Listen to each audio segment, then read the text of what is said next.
Well, it's actually up to the CEOs how they want to proceed. I know that Nissan has chafed under the Renault regime. They have a minority share, but have effective control of Nissan.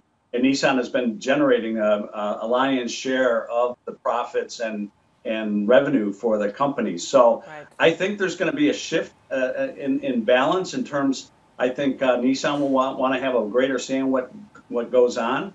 It'll be interesting to see how Mitsubishi plays out because I think their interests are really more closely allied with Nissan than with Renault. So I think whatever things work out, you could see the two Japanese companies kind of pulling their weight on the French.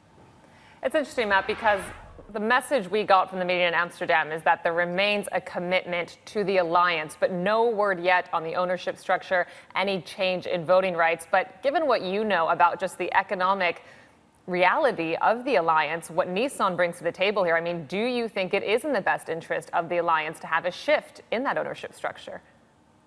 I think there is because you look at where the majority of the profits are coming from.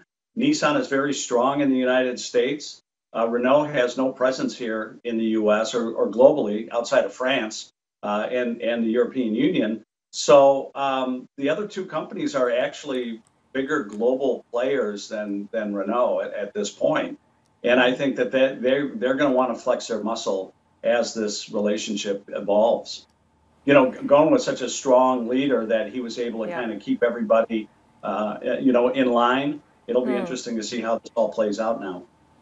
Speaking of strong leaders, GM CEO Mary Barra making some pretty tough decisions at the company of late when it comes to shutting some factories, trimming the workforce, and that hasn't gone over very well with the White House. But when we listened to President Trump talking about fighting this tariff battle with China, he seems to think that would address some of the concerns over at GM. But what I hear from GM is they're more concerned about the change in the sector, automation, this love of SUVs that continues. So is fighting this with more tariffs the wrong method?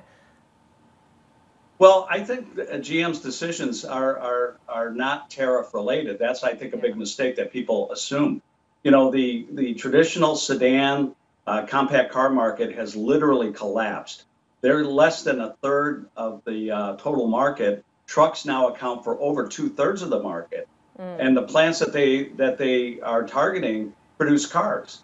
And they're beginning to tool up some new SUVs and things like that. But they have very tough negotiations coming up with the UAW. I think that this is more an opening salvo at the union in anticipation of this summer's negotiations. And I think they wanted to close Oshawa for a long time, to be quite frank. That's one of the oldest assembly plants in their system. And I think they've had, that plant's had a target on its back for a long time. Hey everybody, it's Hadley Gamble from our new CNBC Middle East Bureau in Abu Dhabi. Thanks for stopping by. Now to watch more, you can try one of the videos that just popped up on your screen. And don't forget to subscribe.